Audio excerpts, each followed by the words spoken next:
So to kind of wrap it all up today, I spent some time last week just reading about what are the blind spots in people's lives.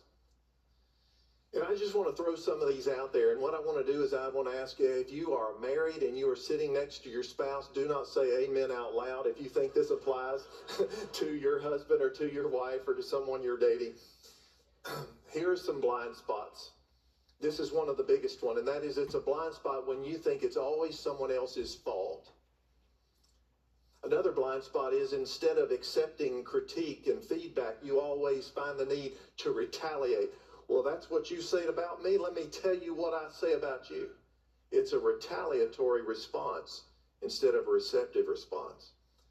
This is a big blind spot for a lot of people, is that they never accept responsibility when they make a mistake.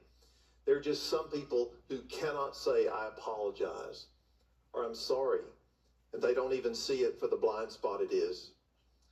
There are other blind spots like refusing to ask for help. Or another blind spot is asking too much for help. Blind spot, expecting more sacrifice from other people than you are willing to give. Believing you are invincible, that you're going to live forever, when the truth is none of us will live forever on earth. We will live forever, but not on planet Earth. This is a big problem. I suffered with it a lot, even especially before I moved to Atlanta, and that is believing you are indispensable. And if there's one thing moving here taught me, the church I left kept going, which meant that I was dispensable. None of us is indispensable. We move on or we go to heaven, and people continue to live without us. Therefore, we must accept that we are dispensable.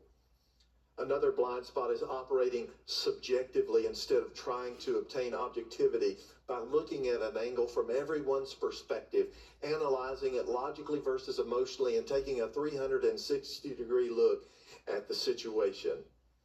Another blind spot is being oblivious to the degree of influence someone has on your life.